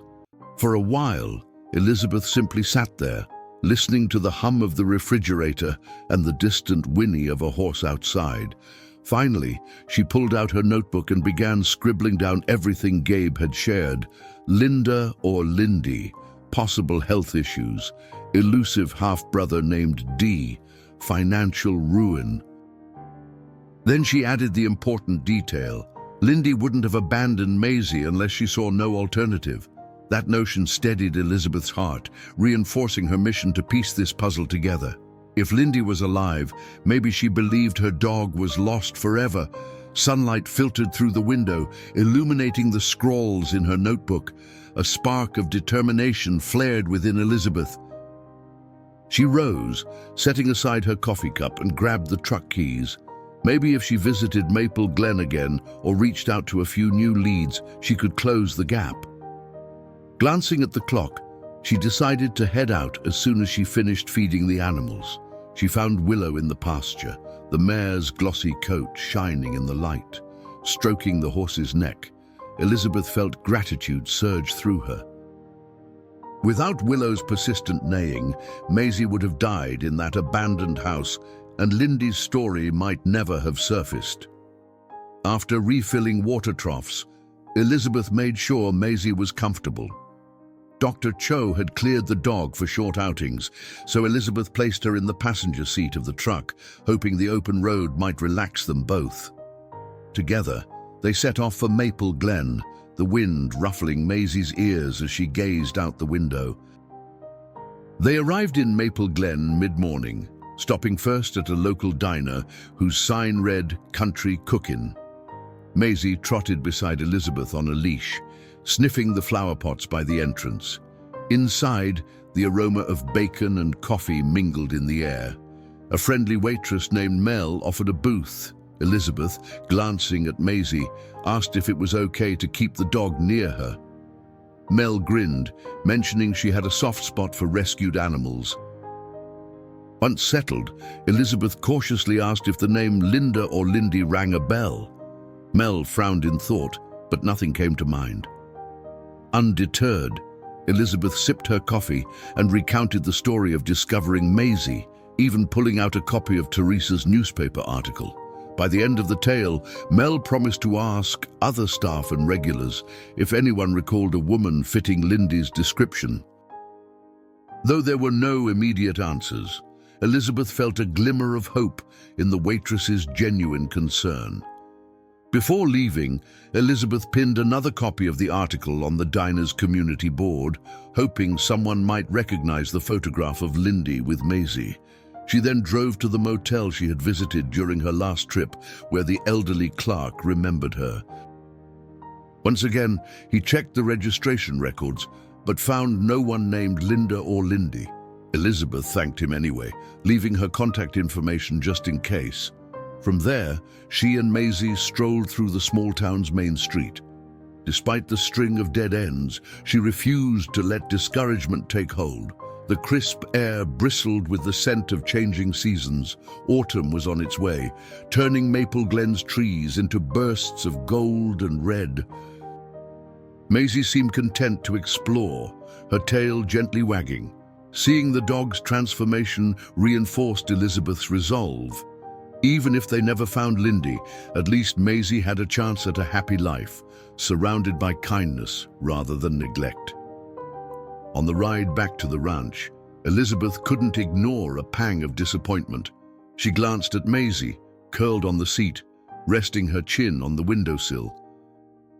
Even so, Elizabeth recognized that progress came in fits and starts. Once home, she gave Maisie a light meal, then stepped into the barn to tend to Willow and the other horses. As she brushed Willow's mane, she reflected on the day's fruitless search. This was never going to be easy, but she clung to faith that each thread might weave into a larger tapestry, an address here, a co-worker there, eventually leading them to Lindy. By sunset, Elizabeth leaned against the paddock gate, watching Maisie sniff around the grass. A soft breeze rustled the leaves.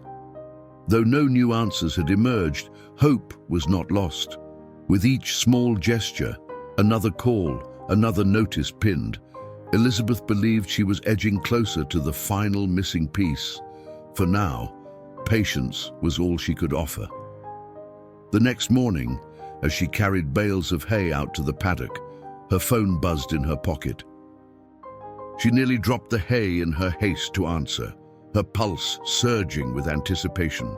This time, it was Teresa, the reporter, who apologized for calling so early, but said she had received a curious letter at the newspaper's office. The envelope was addressed to me, but the letter inside is clearly meant for you, Teresa explained. There's no return address, but the writer claims to have known Linda once. She says Linda left town for medical reasons, something about seeking treatment in another county. I can't confirm the details, but I'll forward the letter to you. It might help you fill in a few blanks. Elizabeth thanked Teresa and resumed feeding the horses, her thoughts buzzing with possibilities. Medical treatment. That might explain why Linda's finances had collapsed so quickly, and how she found herself unable to care for Maisie. Throughout the day, Elizabeth checked her email repeatedly, hoping the reporter's scan of the letter would arrive soon. It did in the early afternoon, a series of images from the typed page. She printed them out and settled at her kitchen table to read. The letter was carefully worded, almost formal in tone. The writer claimed to be an acquaintance of Linda's, someone who had met her at a low-cost clinic in a neighboring region. Linda had hinted that she might lose her house, that she felt her only solution was to leave Maisie temporarily behind, though she never used that name, simply referring to my girl.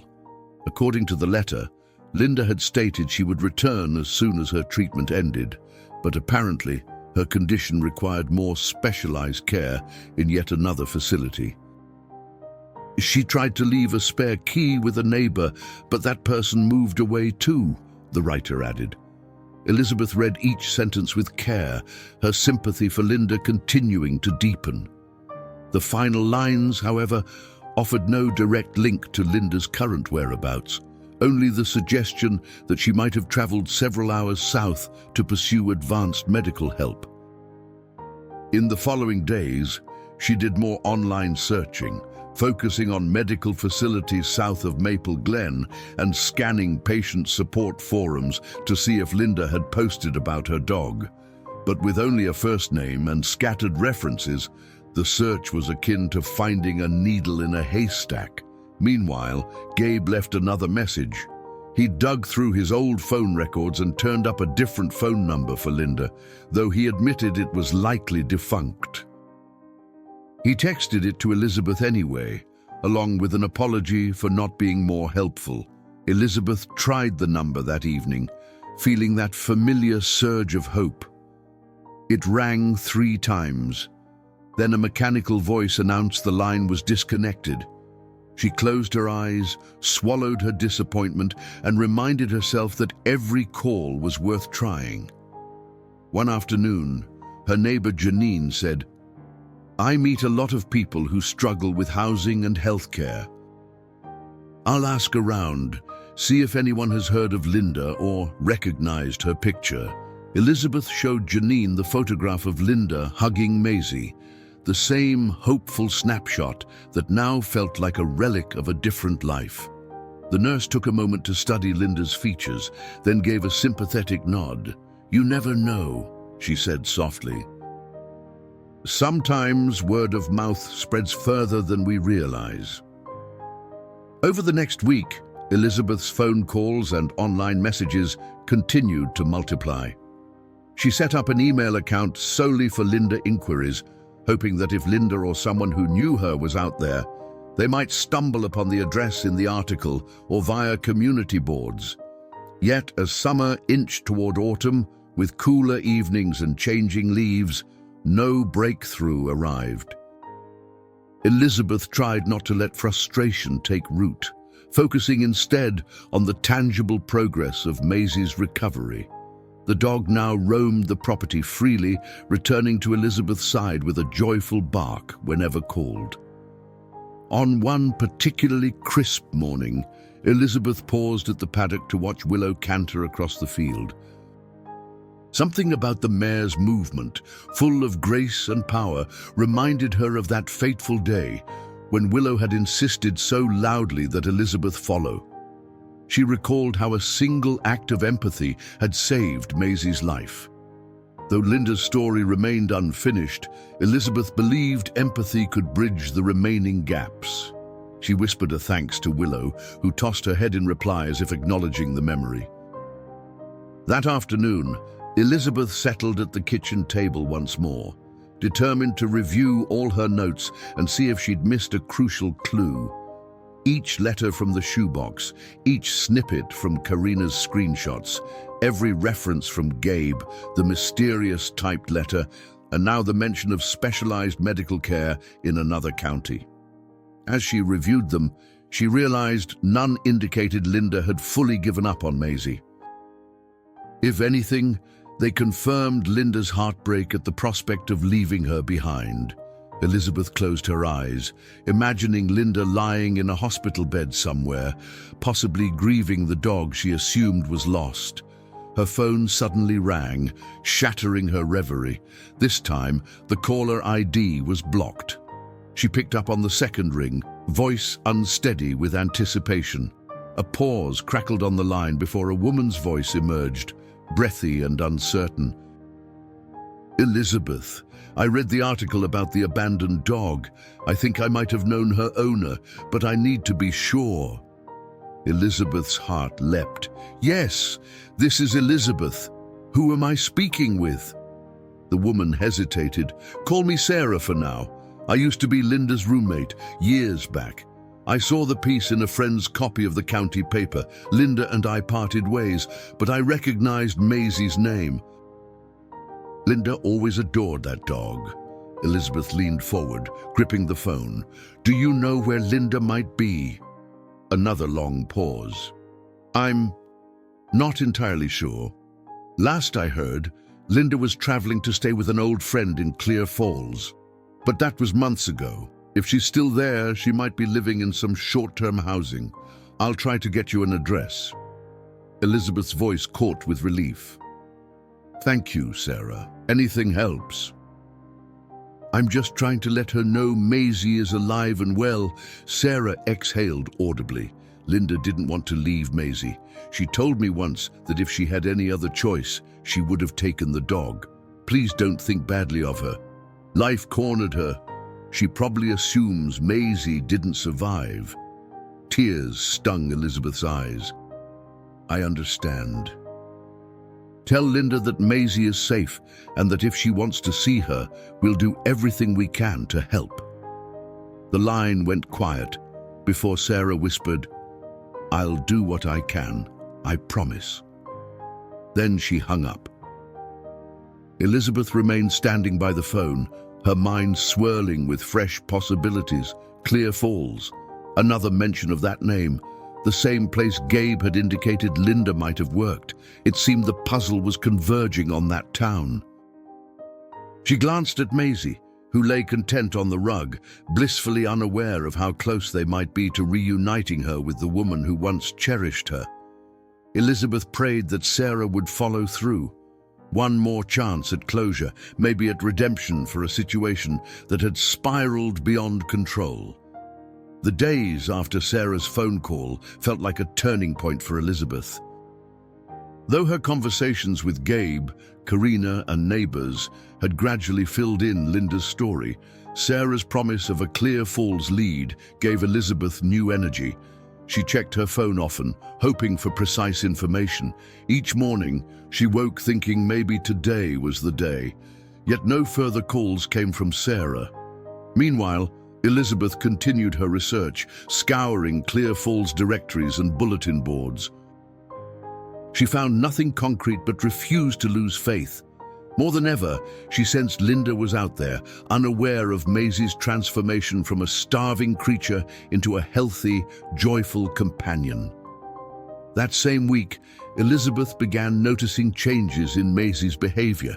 Freed from constant worry, the dog explored the ranch with bright eyes and curious ears.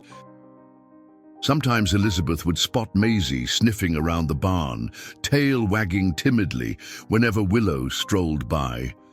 At night, the dog curled up on a soft bed in the clinic room, drifting into peaceful sleep without the anxious whimpers she'd once made.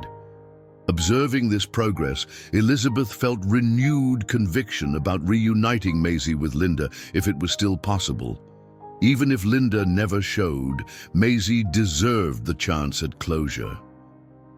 The dog's gentle resilience reminded Elizabeth that healing was never simple, but always worthwhile. One evening, she found herself sitting with Gabe's number highlighted on her phone, tempted to call again for any forgotten detail. Instead, she decided to revisit the abandoned house. She hadn't gone back in weeks, and the idea unnerved her. But something nudged her to see if any overlooked clue still hid within those worn walls. Early next morning, she arrived with a flashlight and fresh determination. The property felt unchanged, sagging porch, twining vines, and a hush that seemed to swallow any sound. Inside, dust blanketed the floors. Cobwebs draped doorways, and stale air clung to every surface.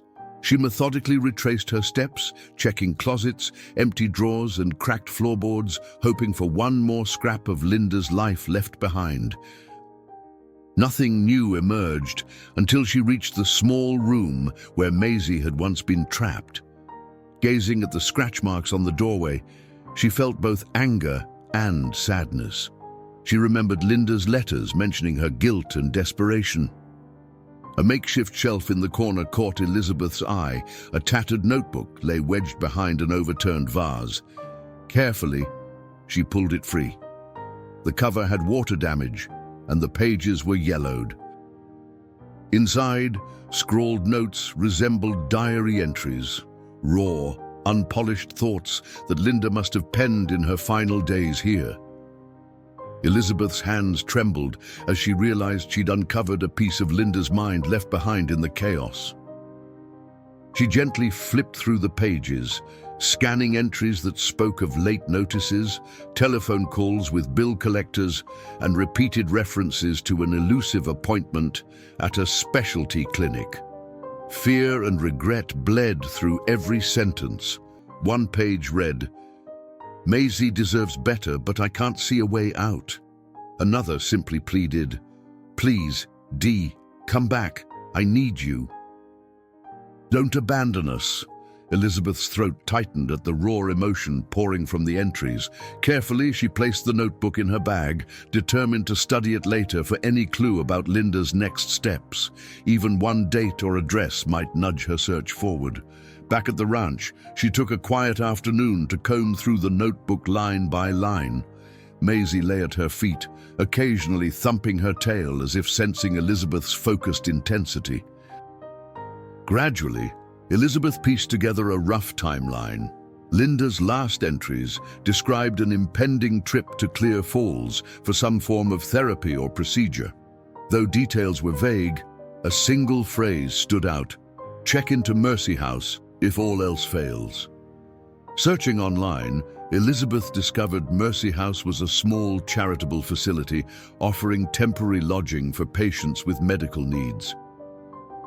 Located just outside Clear Falls, it fit the puzzle perfectly. Her heart pounded with hope.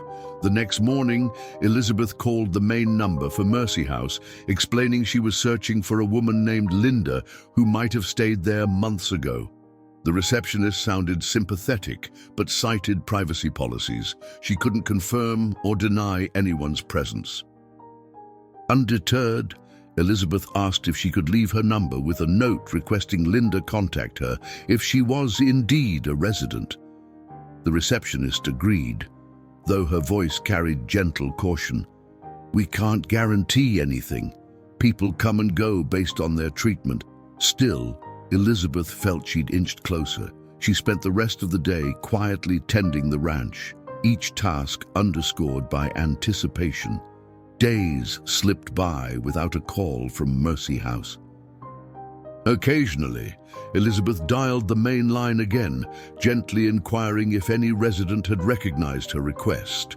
The staff repeated the same disclaimer. Confidentiality rules limited what they could share. She understood, yet the ache of uncertainty persisted. Meanwhile, the season progressed toward autumn. Leaves turned gold and orange, fluttering across the ranch yard whenever a breeze swept in.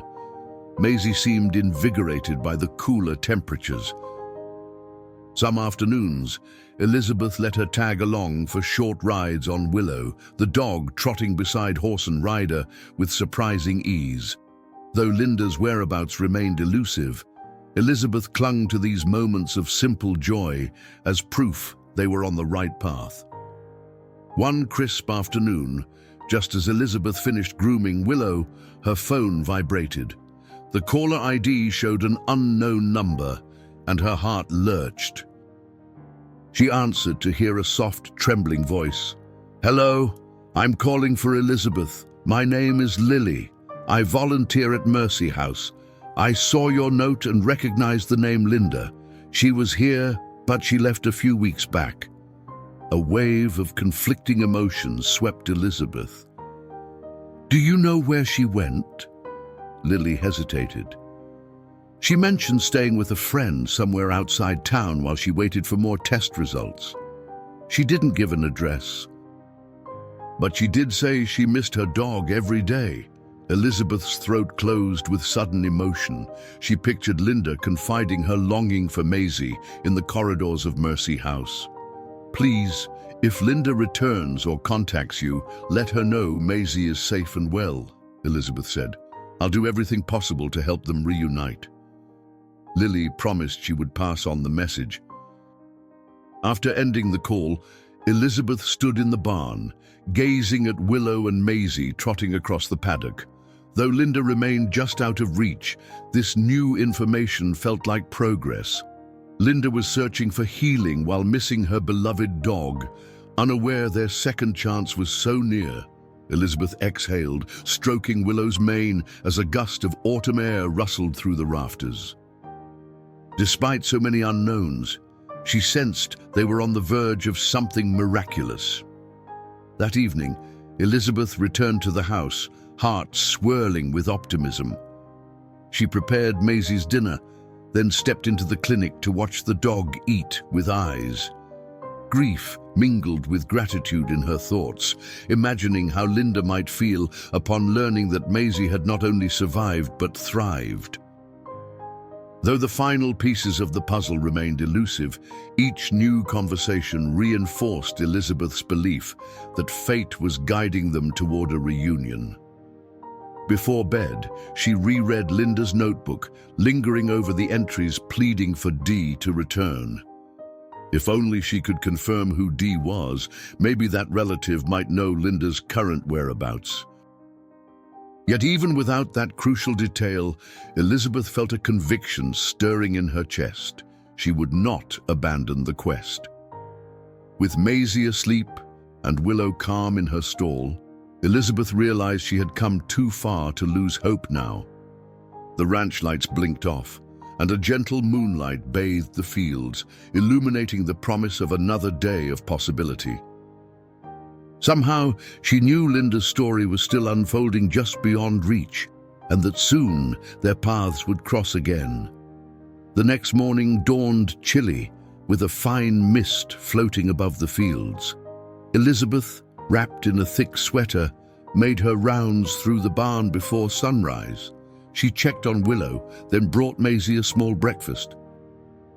The dog ate with measured eagerness, her tail wagging at half-mast, as though uncertain whether the day would bring good news or just another wait.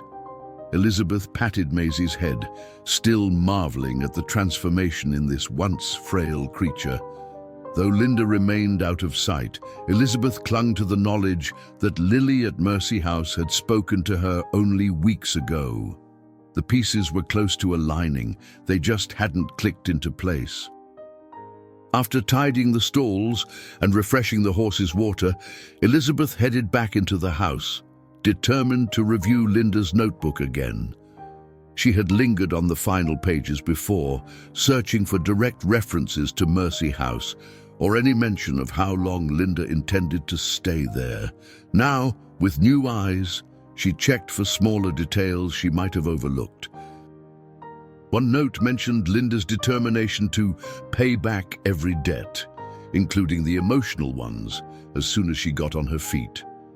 Another alluded to a friend who offered a spare couch in case everything fell apart. Elizabeth wondered if that was the same friend Linda had stayed with after leaving Mercy House. The last few lines carried a tone of grim resolve. "I won't let Maisie suffer. She'll be safe." She has to be. A knock at the front door pulled Elizabeth from the notebook's pages. Heart thumping, she hurried to greet whoever might be outside. It turned out to be Janine, her neighbor who worked as a nurse. Janine had news. A co-worker thought she remembered Linda from a local free clinic. She mentioned that Linda was once searching for her half-brother, Janine explained, stepping inside to warm up. Apparently, he went by the initial D but had a different full name, something like Derek or Derek. Elizabeth's pulse jolted. That single clue might crack open the mystery of Dee's identity. "Did your co-worker say anything else?" she asked, pulling out a pen. Janine's brow creased as she tried to recall specifics. Just that Linda never stopped trying to track him down. He'd moved away, maybe changed phone numbers. "I'm sorry I don't have more," though it wasn't a complete answer. The new detail heartened Elizabeth. She thanked Janine, promising to follow up.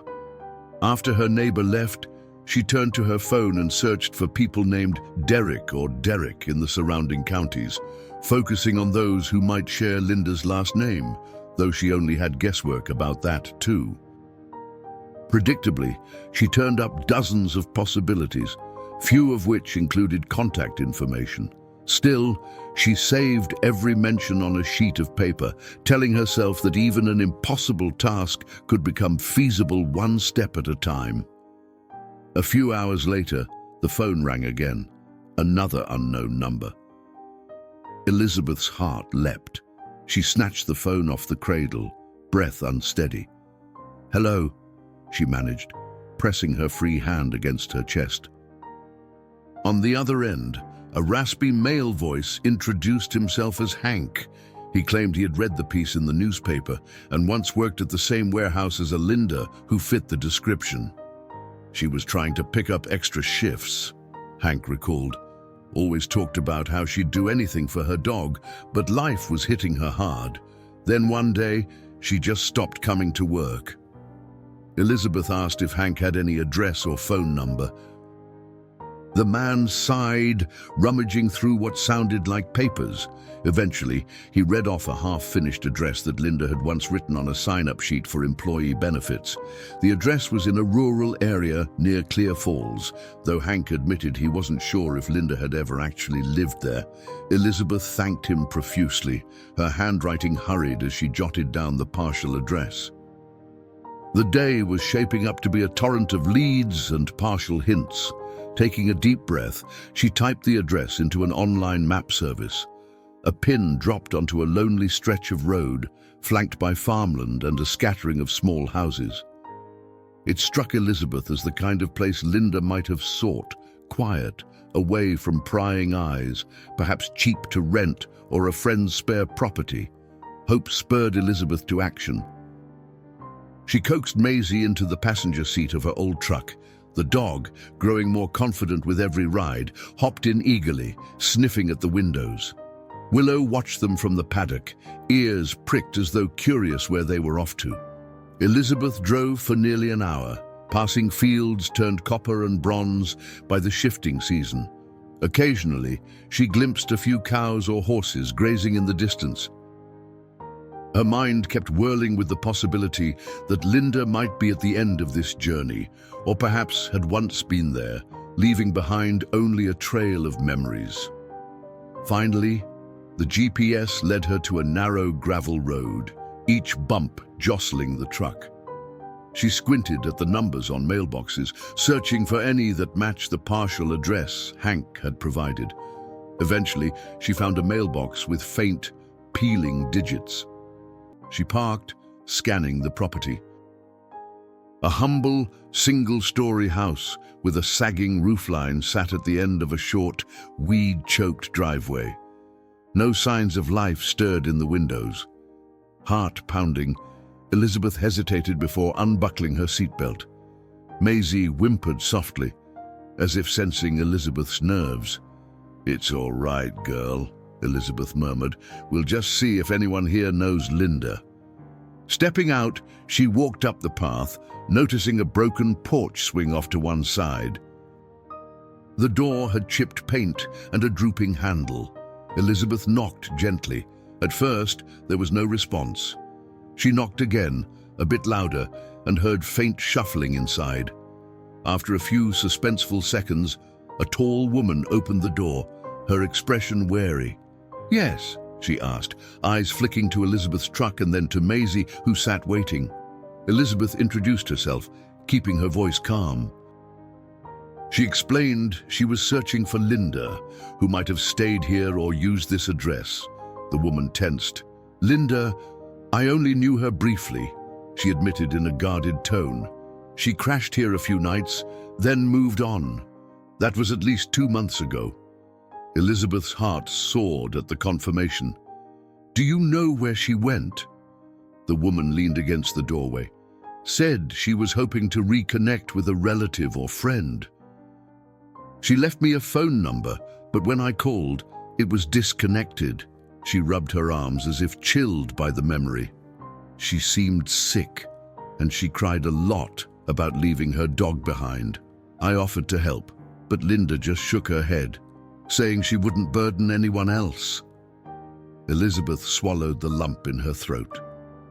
"I know she was struggling," she said softly. "I'm caring for her dog now. Maisie's healthy and happy, but Linda doesn't know." The woman's face softened. "That poor lady," she murmured. She retreated into the house for a moment, returning with a scrap of paper. "Here," she said, handing it over. "It's the number Linda wrote down. I was going to toss it since it's dead." Maybe it'll help you somehow." Elizabeth thanked her, feeling a surge of gratitude for even this fragment of information. "I appreciate it," she said. "If Linda comes back or calls, please let her know that Maisie's all right." Returning to the truck, Elizabeth sat behind the wheel, the slip of paper trembling in her grip. Another disconnected number, presumably Linda's. But maybe it held clues. Sometimes phone records and older directories could piece things together. Maisie pressed her nose against Elizabeth's arm, offering silent comfort. "We'll figure it out," Elizabeth promised the dog. Over the next couple of days, Elizabeth tried every angle she could think of. She contacted the phone company, explaining the situation in the hope that the defunct number might lead to a forwarding address. Red tape stymied her at every turn: confidentiality, privacy, policy. She posted more flyers around Clear Falls, carefully including a simple message: "Linda, your dog Maisie is safe. Please call." She added her phone number and pinned the flyers to bulletin boards in grocery stores and community centers. Now and then, curious locals asked about the story, nodding sympathetically as Elizabeth recounted how she had found Maisie. Despite the empathy, no one offered fresh leads. Meanwhile, Sarah hadn't called again, and Lily at Mercy House had no updates. Elizabeth remained patient, focusing on her ranch chores and on nurturing the bond that blossomed between Maisie and Willow. The dog's confidence around the mare grew daily. Sometimes Maisie would trot close to Willow's hoofbeats, unafraid, as if each step reaffirmed the safety of her new world. Seeing such trust reminded Elizabeth that even if Linda never appeared, Maisie had found a home that valued her life. Still, unanswered questions weighed on Elizabeth like a soft but persistent ache. She wondered if Linda was healthy, if she'd fully recovered, or if her condition had worsened. Did Linda harbor guilt so deep she feared contacting anyone, or had her circumstances changed so drastically that she couldn't look back? Each possibility turned over and over in Elizabeth's mind. She stayed awake some nights, staring at the dark ceiling, Maisie's soft snores audible through the closed clinic door. The dog's presence was a testament to second chances, but Elizabeth couldn't shake the feeling that Linda needed that same chance to mend her life. At dusk on the 5th day, since visiting the rundown house, Elizabeth tended to the last of her chores when her phone buzzed. The call again showed no caller ID. She lifted it to her ear with cautious hope. The crackle of static preceded a hesitant voice. "Elizabeth?" It was Sarah. "I might have a lead. An acquaintance of Linda's told me she was looking for part-time work at the Green Pastures farm on the outskirts of Clear Falls." Elizabeth caught her breath. "Green Pastures farm? Is that confirmed?" Sarah coughed softly. "Not exactly, but I thought you'd want to know. Linda mentioned a farm job before. This might be it." Elizabeth fumbled for a notepad, scribbling the farm's name. "Thank you, Sarah," she managed.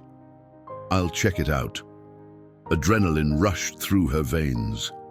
If Linda truly gravitated toward farm work, maybe she was following a thread of familiarity, a place where her love for animals could find a foothold. As soon as Sarah hung up, Elizabeth dashed to the computer to search for Green Pastures Farm. The results showed a small family-run operation specializing in organic produce, known to hire part-time help from time to time. It was less than 20 minutes from Mercy House, making it plausible Linda might have tried to find respite there. Snapping the laptop shut, Elizabeth paced her kitchen, mind racing with possibilities. Should she drive out first thing in the morning? Yes, she decided. She would. She had come too far to hesitate. Outside, the stars blanketed the sky as she ventured to the barn, calling Maisie to her side. The dog padded over, tail high, as though sensing the shift in Elizabeth's energy. Willow too seemed alert, nickering softly from her stall. Elizabeth stroked the mare's muzzle, remembering how Willow's own intuition had started this entire journey.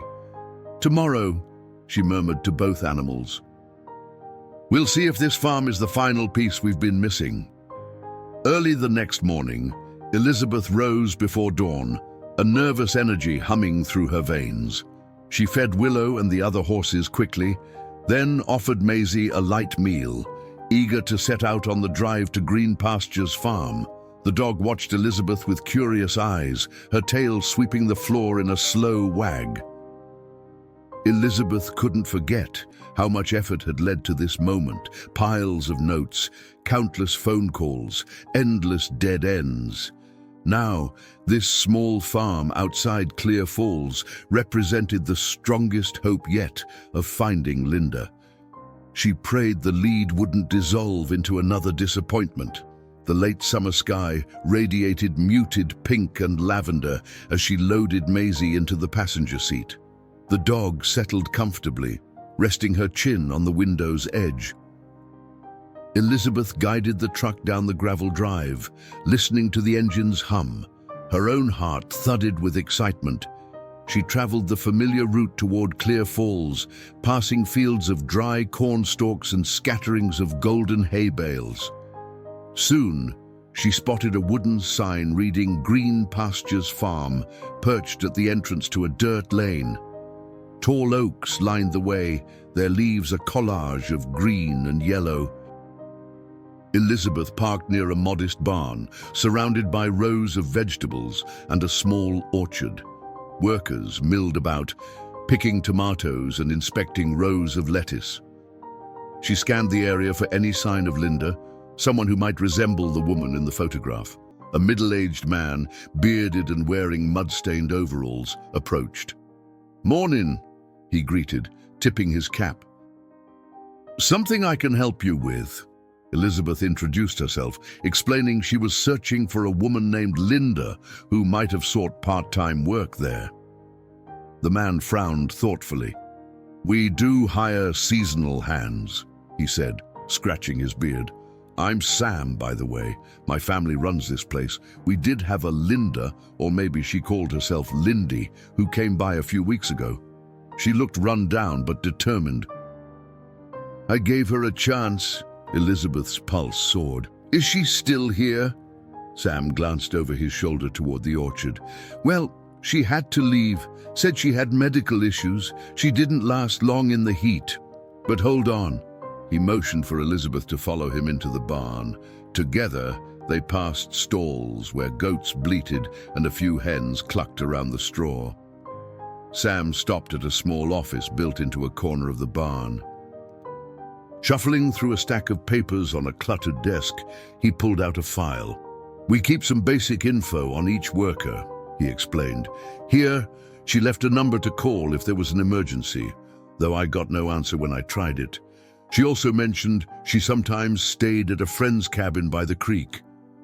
Elizabeth took the paper Sam handed her and scanned the handwritten notes. Linda L. Partial phone number. Same disconnected digits as before, but there was a scrawled address referencing Creekside Cabin. The breath caught in Elizabeth's throat. "Where is this creek?" she asked. Sam shrugged. She mentioned some remote area on the far side of Clear Falls, near an old fishing spot, didn't give an exact location. Though vague, this new clue was more than enough to keep Elizabeth going. She thanked Sam and left her number, urging him to call if Linda reappeared. "She seemed like a good person," Sam said quietly. "She wasn't lazy or anything, just struggling. I wish I could have done more." Elizabeth nodded, emotion building in her chest. "I'm trying to find her so she knows her dog's all right. That might be the chance she needs." With Maisie back in the truck, Elizabeth drove to a nearby convenience store for directions. An elderly cashier perked up at the mention of a creekside cabin, pointing Elizabeth toward a winding road on the outskirts of town. "The fishing there's been poor lately, so not many folks go. Might be a cabin or two left abandoned. Watch out for potholes, the cashier advised. Elizabeth thanked her, resolving to search carefully. The winding road lived up to its reputation, marked by ruts that forced Elizabeth to drive slowly. Trees closed in on either side, forming a canopy of shifting leaves. Now and then, she glimpsed a stretch of water through the foliage, reflecting the changing sky. The route ended near a weather-beaten sign, "No outlet." She parked at a small clearing, stepping out to survey her surroundings. No cabin was in sight, only a narrow footpath disappearing into the trees. Maisie hopped down, nose quivering at the sense of damp earth and pine. Though the trail didn't look well used, Elizabeth felt compelled to follow it. She grabbed a small pack containing water, treats for Maisie, and a flashlight, just in case. Together, they ventured into the dimmer woods, the crunch of fallen leaves underfoot the only sound. Elizabeth's nerves flared. Was she following a mere hunch, or was Linda truly somewhere among these quiet trees? After a quarter mile, the sound of running water grew stronger, and the trail opened onto a clearing by a shallow creek. The weathered remains of a cabin stood nearby, its walls patched with mismatched planks. A single window was boarded up, and the roof sagged in places. Elizabeth's heart hammered. She glanced around, spotting faint footprints in the soft mud. They looked fresh enough to suggest recent activity. Could Linda be here? She called out tentatively, "Linda, it's Elizabeth. I have Maisie with me." Her voice echoed across the clearing, then faded. Birds rustled in the branches overhead. Maisie sniffed around the cabin's perimeter, tail lowered. A tangle of wildflowers grew near the creek, their colors muted under the overcast sky. Elizabeth approached the door, which hung partially open, revealing a dark interior. Her nerves surged, but she reminded herself Linda might be inside, afraid or unwell. She knocked gently on the frame. A feeble voice emerged from the shadows. Who is it?" Relief and anxiety collided in Elizabeth's chest. She announced herself again. "Linda, I've been searching for you. Maisie's alive and well." Silence stretched for a beat, then footsteps shuffled across the creaking floor. A slim figure appeared in the doorway, hair disheveled, wearing a threadbare hoodie. Though gaunt and drawn, the face was unmistakably the same as in the old photograph. This had to be Linda. Her eyes flicked to Maisie, widening. "Oh my God!" she breathed, tears brimming instantly. "Maisie!" The dog looked uncertain for a heartbeat, then recognized Linda's scent. She wagged her tail cautiously and stepped closer, muzzle quivering with curiosity. Linda sank to her knees, arms outstretched, letting Maisie sniff her before engulfing the dog in a trembling embrace. Tears streaked her cheeks as she buried her face against Maisie's fur. I thought she was gone," Linda sobbed, voice muffled. "I never meant to leave her. I had no choice." Elizabeth's own eyes welled. Gently, she touched Linda's shoulder. "It's all right," she whispered. "You did what you had to. She's safe now." "I promise." Linda looked up, gratitude and heartbreak mingling on her face. She stroked Maisie's ears, whispering apologies and endearments. The dog licked Linda's chin, as if to assure her that all was forgiven. After a long moment, Linda rose, unsteady on her feet, and waved Elizabeth inside the humble cabin. The interior was sparse, bare walls, a rickety cot, and a table stacked with tattered blankets. Elizabeth noticed a half-eaten can of soup on a small propane burner. A damp chill clung to the air. Linda ran a hand through her tangled hair, visibly embarrassed by her circumstances. "I'm sorry you came all this way," she murmured. I've been trying to figure things out. My treatments drained my savings. Everywhere I went, it felt like a dead end." Elizabeth's heart ached. She remembered the notebook entries and the letters describing Linda's despair. "You don't have to apologize," she said gently. I found Maisie by chance, and I've been piecing your story together ever since. You left those letters, the photograph. I knew how much you loved her." Linda bowed her head, tears resurfacing. "I hated myself for leaving her in that house, but everything spiraled so fast. When I tried to go back, the neighbors said the place was condemned. I assumed the worst." Maisie pressed against Linda's legs, tail wagging more confidently now. The sight of them reunited sent a warm surge through Elizabeth's chest. "You're ill," Elizabeth noted, recalling the references to medical issues. "Are you still receiving treatment?" Linda shrugged, wiping her cheeks. "I'm between appointments." "The last round of therapy took more out of me than expected. When I got out of Mercy House, I found this cabin through an acquaintance who said I could stay short-term, but I can't manage alone forever." Her gaze fell on Maisie, voice quivering. "I never wanted her to suffer too." Elizabeth reached into her coat pocket, retrieving a small bottle of water. She offered it to Linda, who drank gratefully. "Let me help," Elizabeth said softly. "I own a ranch not far from here. It's peaceful and safe.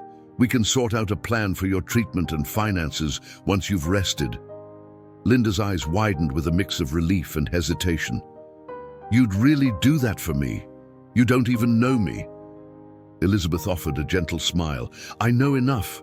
I've seen how you wrote about Maisie in those letters. I watched this dog learn to trust again. And I know what it means to need a second chance."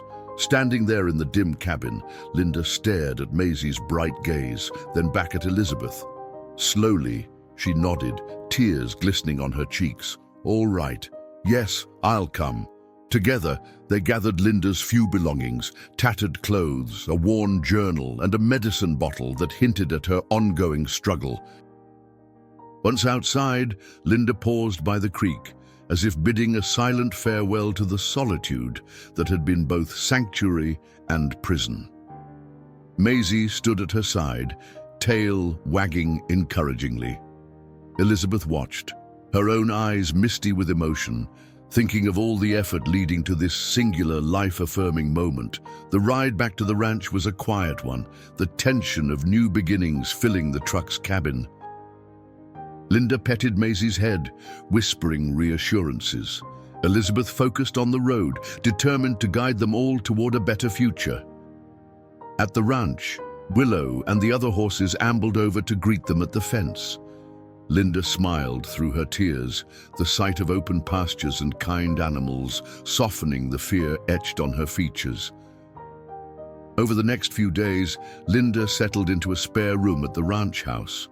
Dr. Joe agreed to help connect her with medical resources, while Elizabeth offered steady friendship and reassurance. Each morning, Linda and Maisie walked the fields together, the dog bounding with joy at her owner's side. In moments of weariness, Linda would rest in the shade, confiding in Elizabeth about her regrets and her hopes. The ranch, with its patient rhythms and caring spirit, seemed to cradle them both as they healed. Late one afternoon, as the sun poured golden light over the paddock, Linda leaned against the fence, watching Willow graze. She turned to Elizabeth, voice laden with gratitude. "I can't believe we're here, together, after all that's happened. I owe you more than I can say." Elizabeth shook her head. "You owe me nothing. If not for Willow's insistence, I might never have found Maisie. And if not for Maisie's remarkable will to live, I might never have learned your story. Sometimes it feels like you were both led here by something greater than coincidence." Linda nodded, tears in her eyes once more. "I'll work hard, repay my debts, keep my appointments. I won't let Maisie down again."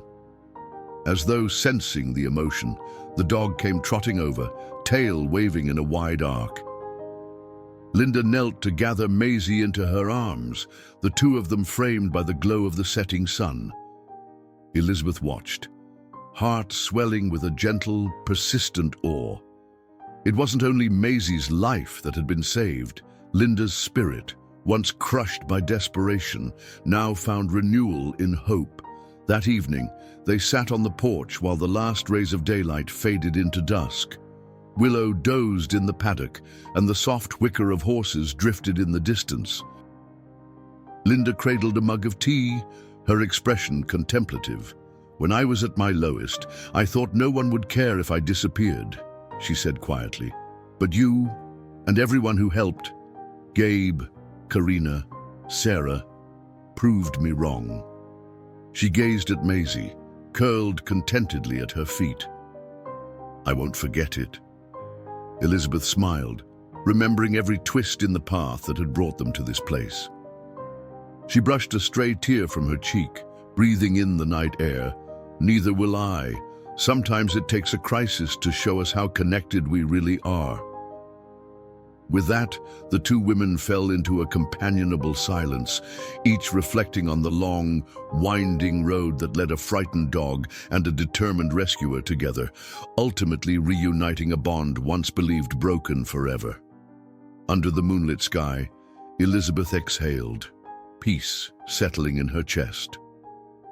She glanced at Maisie, sleeping soundly, and at Linda, who sipped her tea with a thoughtful serenity that spoke of slow but certain healing. In that moment, the ranch felt more than ever like a sanctuary for second chances. She couldn't help but whisper a silent thanks to Willow, to every neighbor, every tipster, every flicker of fate that had guided them to this reunion.